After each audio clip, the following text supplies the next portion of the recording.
Well, welcome back, everyone. So we're going to start this session with some music again, and this song is a call and response song, which just means you don't have to learn anything, know anything. All you have to do is sing back what I sing to you. The words will change each time, and between each verse, we're going to take it up. We're going to modulate and take it up a half step. So this will be fun. So let us sing together. This is called I Am Here in the Heart of God. Ready? It goes like this. I am here in the heart of God. Sing. I am here in the heart of God. God is here in the heart of me. God is here in the heart of, like the wave in the water and the water in the wave. Like the wave in the water and the water in the wave. I am here in the heart of God. I am here in the heart of... Great. Verse 2. I am here in the breath of God. I am here in the breath of God. God is here in the heart of me. God is here in the heart of...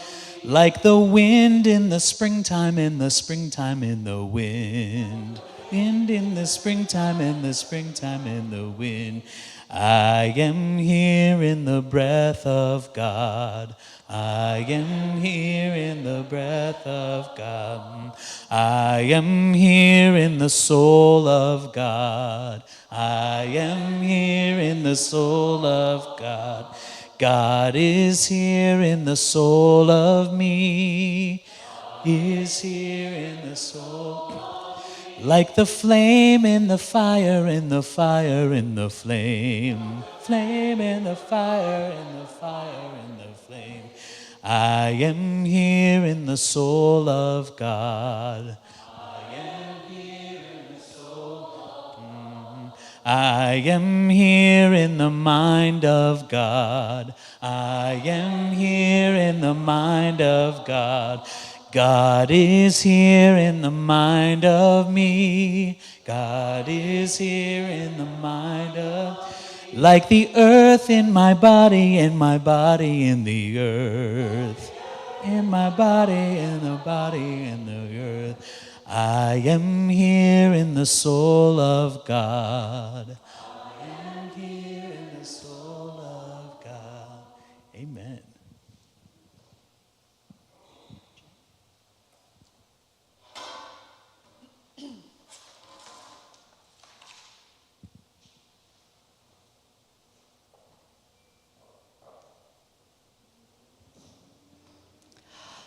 Take a deep breath.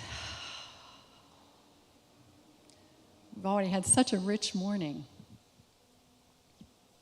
And I'm looking forward to the conversations that we'll all have together and how we will connect together the rest of the day.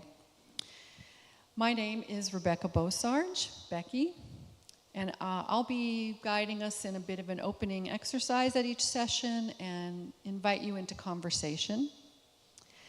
And I'm going to do a little summary of some things. I've been talking with you about some ways to think about the soul, and they come from Parker Palmer's book, A Hidden Wholeness. Just as a reminder, he describes the soul as like a wild animal. The soul is tough, resilient, savvy, knows how to survive in hard places, but it's also a bit shy. It needs the right conditions to come out. Our souls need to feel safe to emerge, and hopefully your soul is feeling more and more safe here. And then I've also shared some ways he talks about how we can know the presence of the soul or the voice of our soul. And the first one in this first session this morning was that the soul wants to keep us rooted in the ground of our being.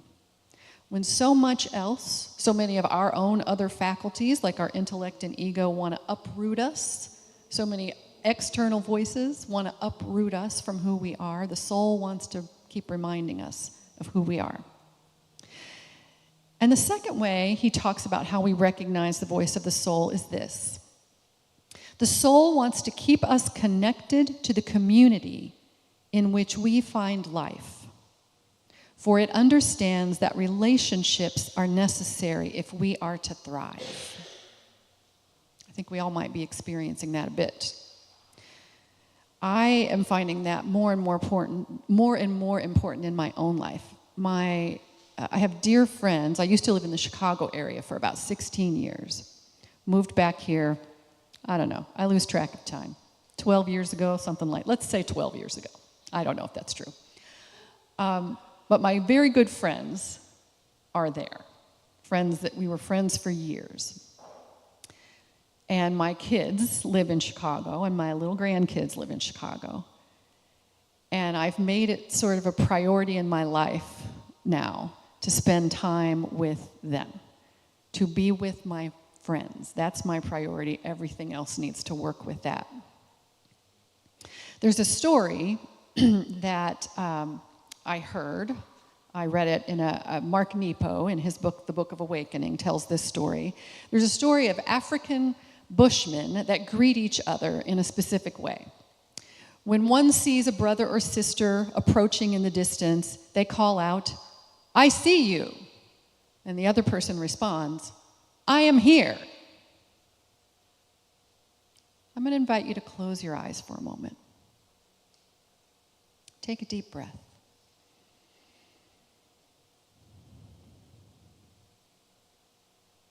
Bring to mind someone or a group of someones, a community or relationship in which you find life. See them in your mind's eye. And try and take in who they are as best you can.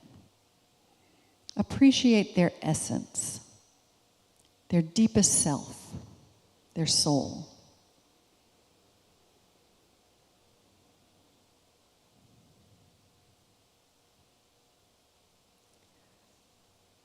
And then silently or quietly say, "I see you."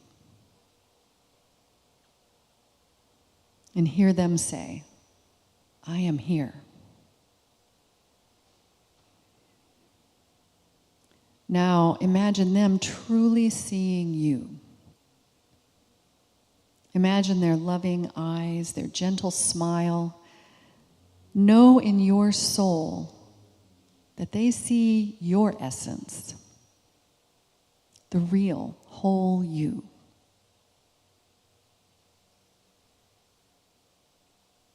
Hear them say, "I see you."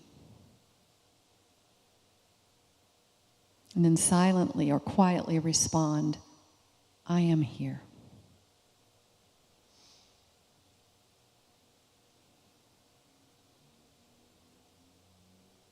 Now, when you're ready, take another deep breath and blink open your eyes, come back to the room.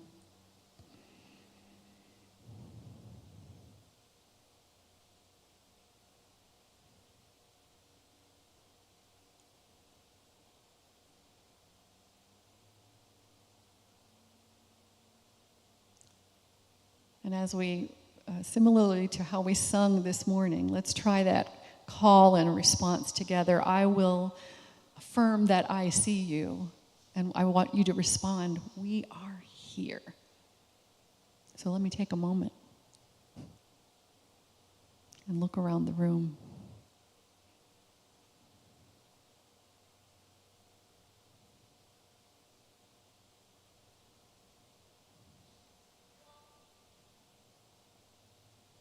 Friends, I see you. All right. So as we have been doing, I'm going to invite you in a moment to stand, find some people you don't know. If there's anybody left that you don't know, introduce yourselves. And, we've been talking a lot about what our soul places are, what gives us life, what communities we find life in. But maybe we need to take a moment and acknowledge that there are places that are kind of tough for our souls. I don't know. So maybe share together places for you, communities of which you're a part, that are really not a source of life for you right now. It's tough for your soul. What are they like? And what do you wish they were? What could you, I don't know, maybe you can bring something to that experience, or maybe you need to find another community. Whatever it is, what do you wish that community could be? What could make it more life-giving? Let's see what we come up with. All right, stand. Find a couple of other people.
I'm going to invite you to take a moment and wrap up your conversations and come back to your seats.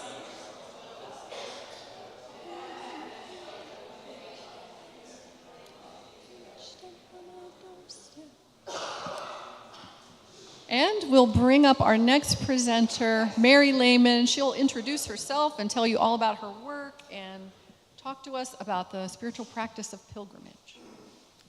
So I'm trying this mic on my ear, which I only ever use when I come here. I think it's working better, though, than before. Sometimes it's too irritating and I have to just take it off.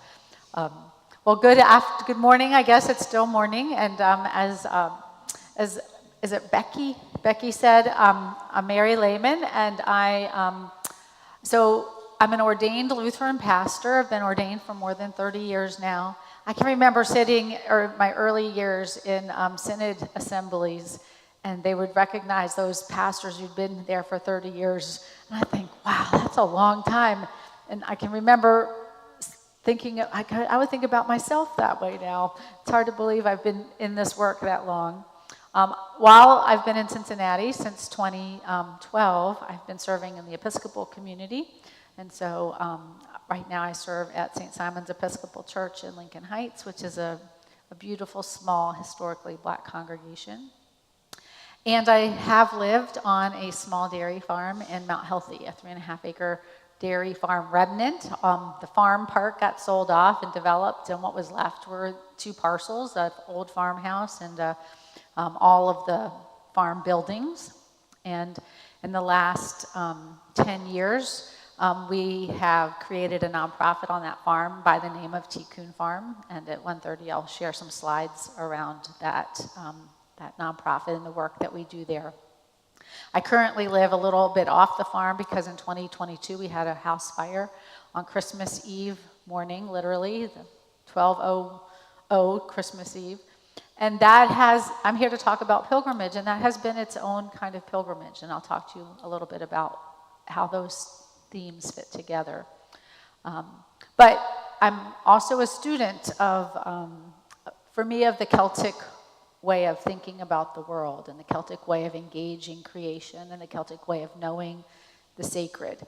And the ways that I have come to know the Celtic world has been through pilgrimage. And so I'm going to spend a little bit of time today talking to you about pilgrimage. And my first foray into the Celtic world was on a pilgrimage. And at that point in my life, I thought of pilgrimage as going to a sacred place, a destination.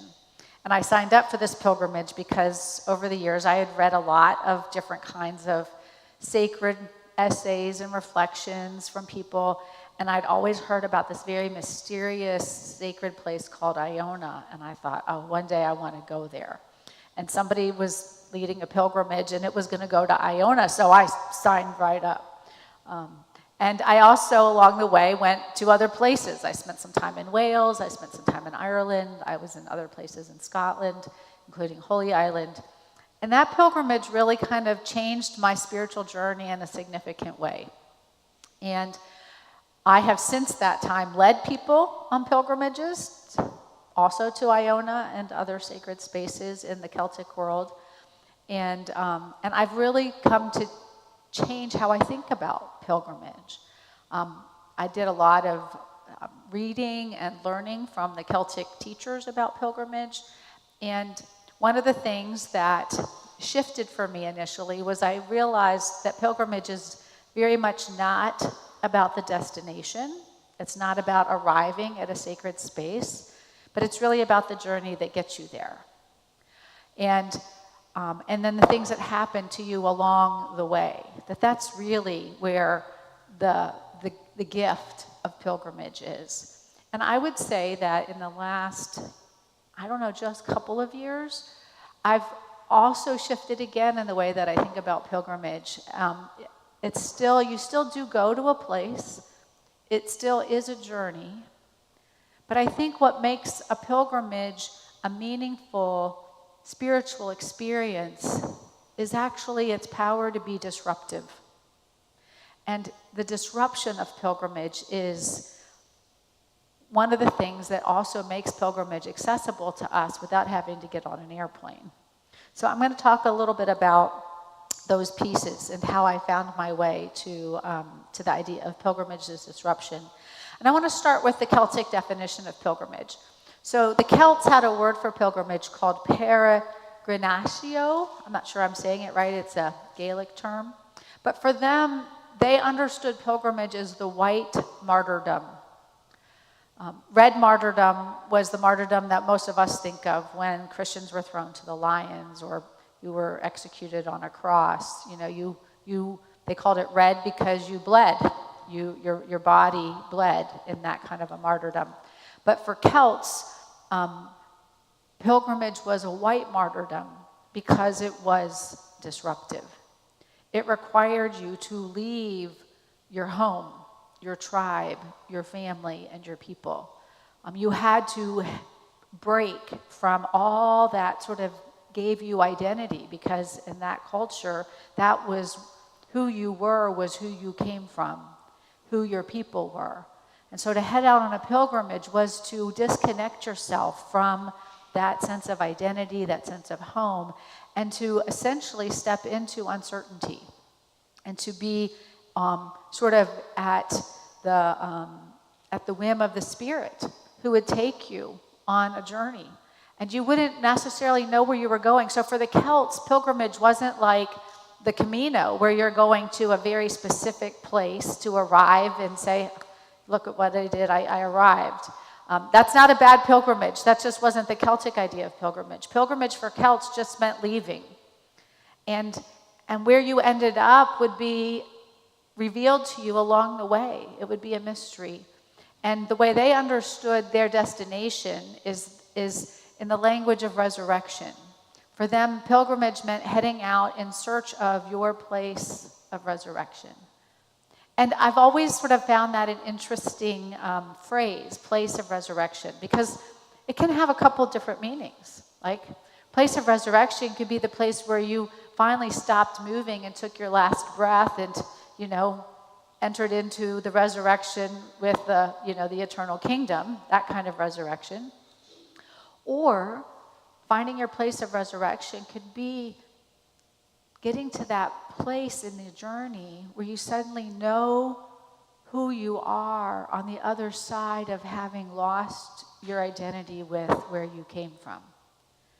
And for me, that kind of resurrection is the ongoing experience of resurrection.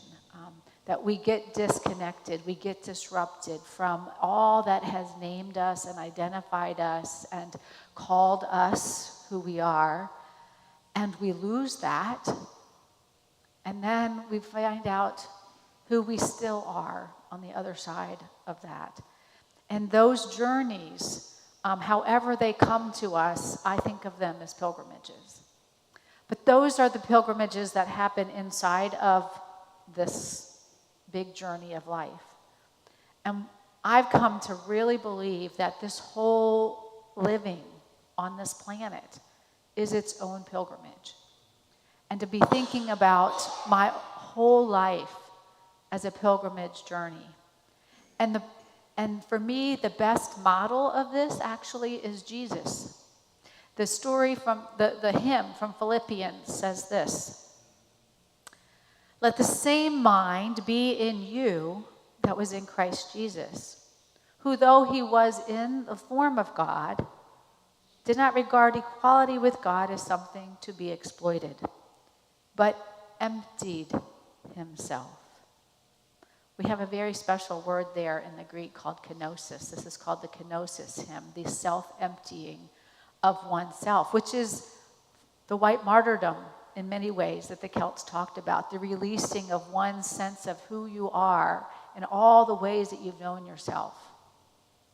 Emptied himself, taking the form of a slave, being born in human likeness, beginning a human journey, leaving the divine space, the sacred space, emptying oneself of all of that in order to be a spiritual being on a human journey.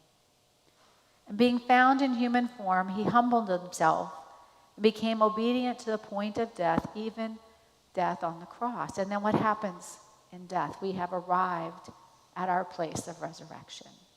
And we return back to the home from which we came, but different than the person who left. I really think of Jesus' human journey as a pilgrimage. And I really think of Jesus also as the universal human story. There isn't anything for me in Jesus' life that is not also our story in some way. And that if I want to know what it's like to be a fully human being, I will be walking that path that Jesus walked. I am also a spiritual being having a human experience. And my human experience is my pilgrimage. I am in the middle of my pilgrimage right now. One of the ways that the Celts really, they have such beautiful poetic language to talk about these big ideas. And so while they talked about pilgrimage as this white martyrdom, they understood themselves as pilgrims their whole life with the language of being guests of the world. Something mundi, there's a little phrase in there, Gaelic phrase, something mundi, but it means guests of the world. And to call yourself a guest of the world is to recognize that this is not where you're supposed to be, right? This is not your true home.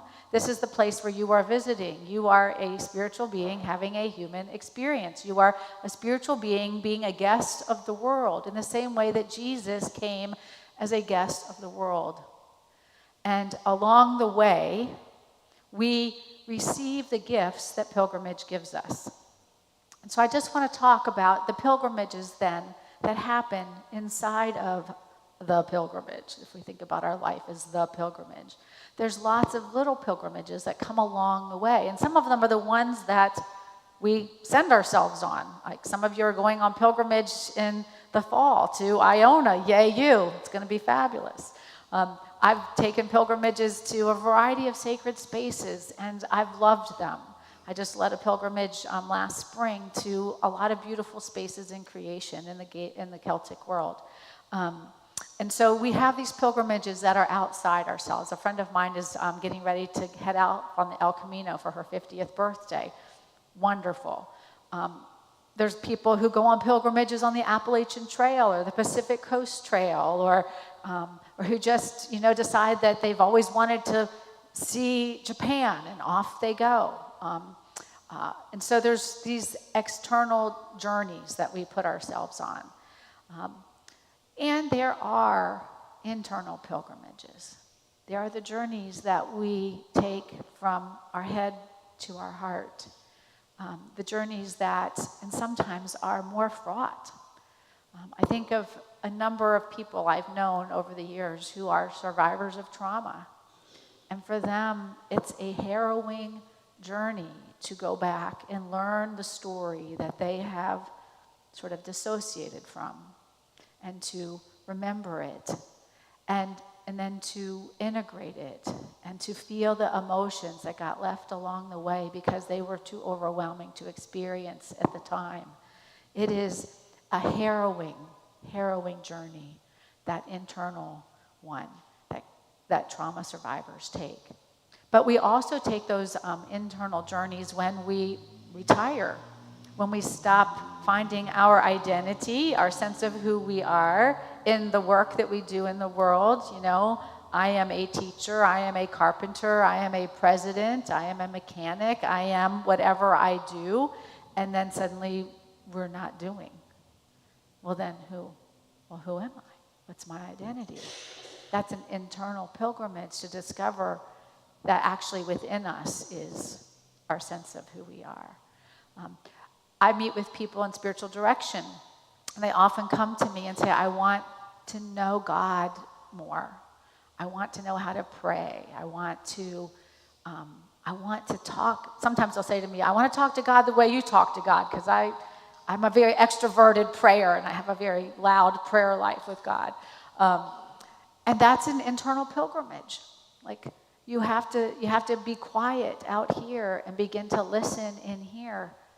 And you discover things about who you are and who God is and what you believe about the world and other people, all inside this space. It's an internal kind of journey. So those are some kinds of pilgrimages. And then there's the pilgrimages that we would never have chosen for ourselves, that we find ourselves on. My house fire I am still on that pilgrimage. I have not yet arrived in a new house. People ask me 2.5 years later, do you have your new house yet? No. I have an empty lot. Am I closer? Yes. It has been a journey to not rebuild my old life. And it's taken time to figure out what container I need for the new one. And I can't just build the new one because it's a discernment process. It's a pilgrimage to figure out what external container will be the right shape for this new internal life that God sort of sent me out into when my house burned down. Other people find themselves on pilgrimage when they receive the news that they've got cancer. And all of a sudden, life is disrupted. And they are no longer in the getting up and going to work. They're going to the chemotherapy chair. They're going into radiation. They're getting a port put in. There's all sorts of milestones along the cancer journey. It's a different kind of pilgrimage when you discover that somebody that you deeply love is an addict. And how will you navigate and negotiate sharing a life with them as they live with a disease that is so destructive internally and externally? It's a pilgrimage when you lose your job. It's a pilgrimage when you become a parent. All of these are disruptions into our identity, our sense of who we are and how we show up in the world. We don't often think of them as pilgrimages, but when we can begin to imagine pilgrimage in a much larger metaphorical sense, all of these things that disrupt our lives and disconnect us from our sense of who we thought we were are journeys that sort of move us along to our places of resurrection, to who we are on the other side of whatever disruption has brought into our life. And so with those different ideas of pilgrimage in mind, I'm just going to leave you with some things that I would consider like hallmark characteristics of pilgrimage. Like, these are the things that you pretty much can count on as you head out on a pilgrimage. The first one I already talked about, which is that it's more of a journey than a destination. Really imagine when your life gets disrupted, either because you've chosen to get on a plane and go to Iona, or because you've decided to do more inner, sacred, contemplative work, or because you've suddenly become a widow. Recognize that the pilgrimage is about what happens along the way. It's not about arriving. It's not about saying, oh, my grief work is ended, or the plane has landed, or the cancer's in remission. That's not really the goal of the pilgrimage. The pilgrimage is defined by just being a guest of the world and living with where the Spirit takes you. When I go on pilgrimage, I create a journal, a pilgrimage journal that we read from every day. And we read the same pilgrimage prayer every morning. And it says this: O Spirit, in a world fearful of the strange and the stranger, give us courage to leave what we know, guide us to what we do not know, and grow us in love as we remember who we are. For me, that's the prayer of pilgrimage. The journey is to grow us in love, whatever happens, and to help us get to our place of resurrection, remember who we are. The other thing I say to everybody who ever signs up on a pilgrimage, like a planned pilgrimage with me, is I will give you this itinerary, and it will not go as planned. Like, we need to know that before we get on the plane. You might have travel insurance, great. it will still not go as planned. Something will disrupt the plan. And I say to them, and that's part of the pilgrimage, friends. That's part of what it's about. Don't get your, as somebody would once say to me, don't get your panties all in a knot because it's not going the way you expected. Just breathe through it. Let me just give you some examples. On the very first pilgrimage that I led, lots of things when you're planning a trip in a foreign country, you can't really know what you're doing because you're not there. And I had gone ahead and been to many of the sites that I was taking people to, but I had not been to St. Brendan's Mountain. And so for this one day, we were going to go and we were going to climb St. Brendan's Mountain. And I had people on this pilgrimage who knew they were not going to do that. They had already decided they were mobility challenged and we were going to stay home. But the rest of us were like all up for a nice little hike that day. And some of them were like 85, and they were yoga teachers, and they were all ready for a great hike, and it was raining, and we got to the base of this mountain, and we got maybe 10 minutes in, and like everybody but 3 of us were like, oh, I didn't sign up for this. This is a hike. This is not like a stroll in the countryside. And they're like, okay, call the bus driver, take us back. Well, at the same time that crowd made a very wise decision to head back to the hotel, there was like a couple sort of gallivanting down the mountain, and they had just finished their hike.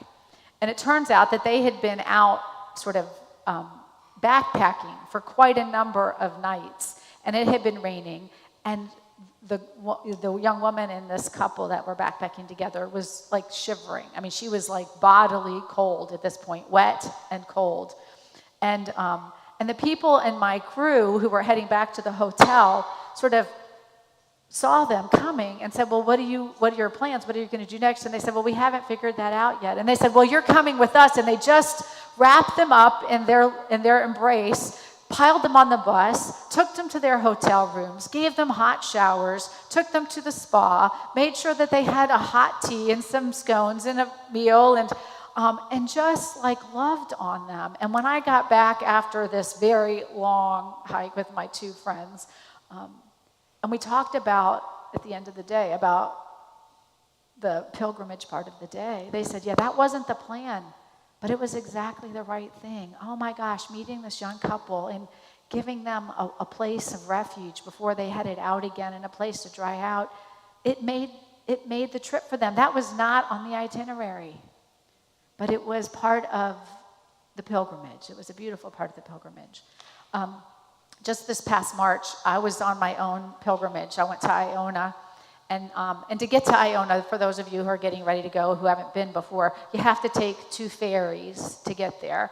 And the ferries depend on the weather. The pilgrimage last year almost didn't get to Iona because it was so windy. And the ferry operators were like, yeah, we're not going to take you over if the ferry's going to get swamped halfway across. So I had been on Iona for a week, and then I had been busily renting a car and making hotel plans for the second half of my trip. The bus, we made the first ferry. The bus brought us around the island of Mull, and we came to the second ferry. And as we got off the bus, the ferry operator said, yeah, it's not going out. It's broken. We're waiting to see when the next ferry will get here. Well, the connection for me to get the train, to get my car, was like 10 minutes from when the scheduled ferry landed. So that was done. That was the interruption for that day. So then I had to figure out how to move my whole plan to get the car, which meant then I had to move every night of my lodging, including the night that I had that night. And so there was this whole chain of events that had to get rearranged because of one ferry. And the ferry didn't come until 7 o'clock that night. I mean, they sent a special ferry just to get us. And so guess what? I got to sit all day in a beautiful hotel with Wi-Fi and rearrange my whole itinerary. I had everything I needed in order to address the thing that didn't go according to plan. And I just say to people, you just need to trust that whatever happens is supposed to happen. It's going to be okay. You're going to have the pilgrimage experience, even if it's not on the piece of paper. I had a beautiful, beautiful trip. So it will not go as planned. And all the things that disrupted along the way are part of the gift. The other thing that's an absolutely essential part of the pilgrimage are the companions. There will be companions you choose, the people who you invite to come with you and share your room if you're taking a trip, the people you connect with ahead of time if it's you're going to chemo and you have your circle of people who come to the hospital with you, or the people in your play group who sign on to be with you as you're becoming a new parent. And then there will be the people who choose you, the people who come alongside you that you never would have imagined getting to know. I met so many people that day that I was rewriting my itinerary in the hotel that I might not meet them again, but they were my companions that day in a really lovely way. The two people who came off the mountain and the people who were on that first pilgrimage still talk about that young couple and how they gave them a warm place to sort of recover. And there will be people that come alongside us for short periods of time, or people who show up when we don't expect them, and then they're with us for the whole long season. But pilgrimage is also about the company we keep and the way that we make room in our lives for the other people who get brought to our table. And then the last thing about pilgrimage is it is intended to change you. For the Celts, it was a time to be in search of your resurrection. Resurrection is to be changed. You don't get to decide how it will change you. It will come to you as gift. One of the most meaningful changes that happened for me on pilgrimage was on my very first one. I told you my goal was to get to Iona. That was the only reason I signed up, was to get to Iona. But one of the things about being on pilgrimage in that way is that there's a ton of walking. And when you get to Iona, there's even more walking. And because I wanted the Iona experience, I signed up for this hike around the island. It was an Iona pilgrimage all its own. And they warned us when we headed out that we could have 4 seasons of weather in one day. It could start off as summer. It would very quickly turn, snowy.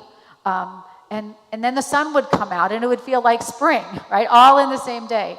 Well, when we headed out, I thought I was well prepared, and we didn't get farther than the little town when we all went in to pick up some gloves because it had gotten very cold. And then it had gotten really rainy.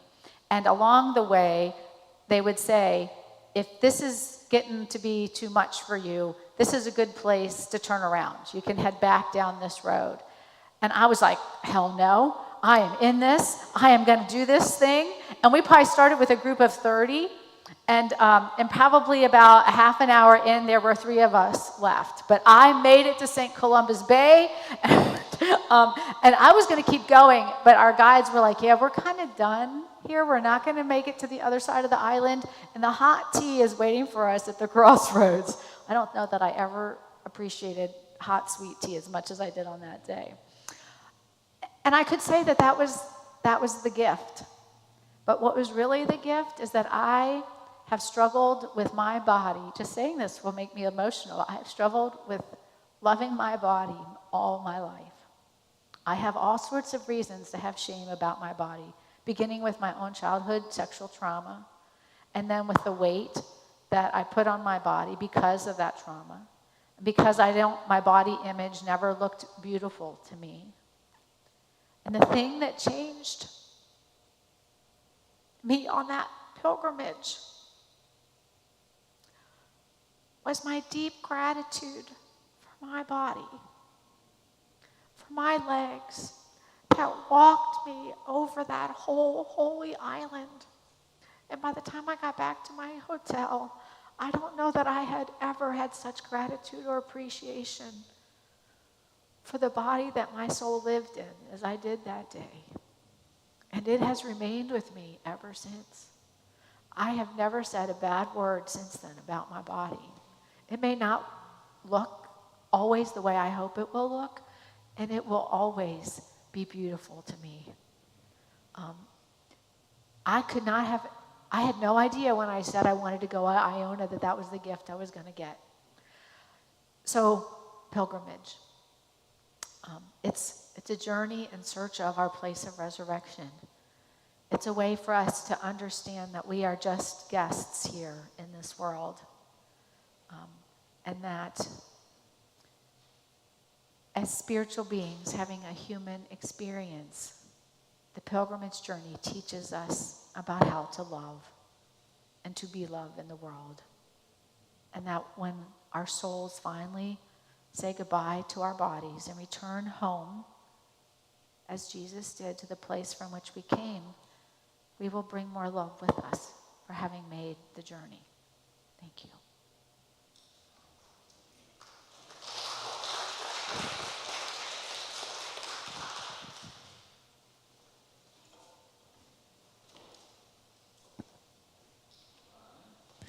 Thank you for that. That was beautiful. I want to invite us all to consider something. It is 11:32. Want to invite us to take a little walk. You can also sit here if you'd rather, and to reflect on our own pilgrimage or pilgrimages, as we can be on multiple at one time. But just think about a pilgrimage that you are on currently, one that's meaningful to you, and where are you in this pilgrimage? How are you feeling about it? Who's on the pilgrimage with you? Where is it heading? Just reflect for about 10 minutes. And at 11:45, we will gather back in here, and we'll get in small groups, and we'll share with each other about the pilgrimages that we are on. So if you don't feel like walking, you can just sit and kind of reflect. If you need some paper, there's some up here, and there was some in your bag, so you can write as your reflection. But if you want to just take a little walk, you can walk around the church. It's a beautiful day. You can walk literally around the church outside. But then be back at 11:45, and we will get in our small groups and share those pilgrimages. Okay? All right.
As you come back, if you want to start finding a group by one of the numbers, go ahead and do that.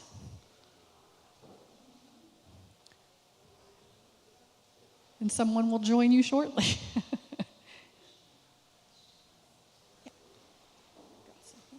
There you go. Sure.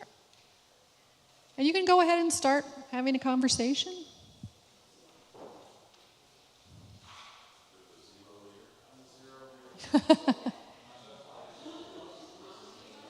So there are numbers on the wall. We're going to gather in little small groups of 5, 7, however many.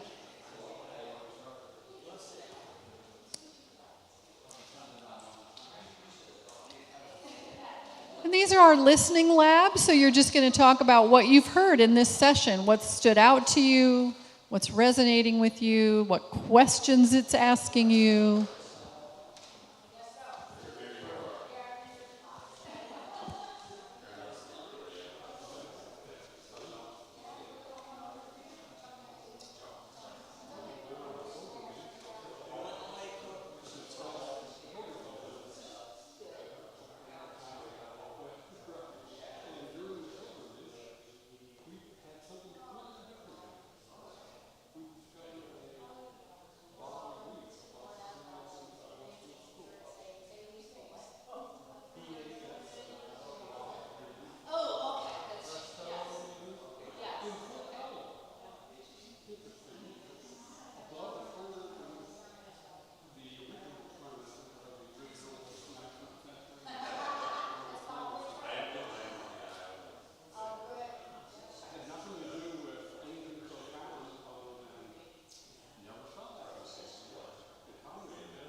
But if you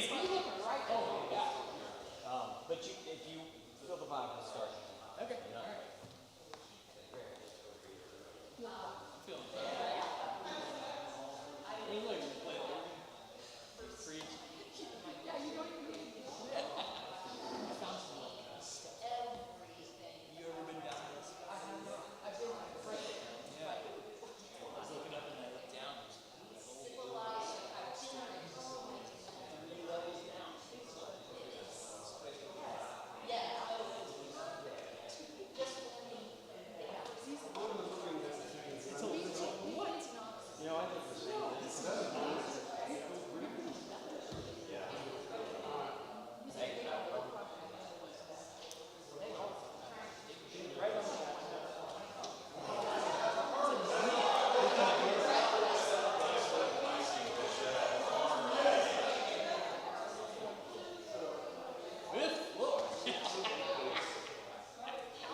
It's time to start coming back together, everyone.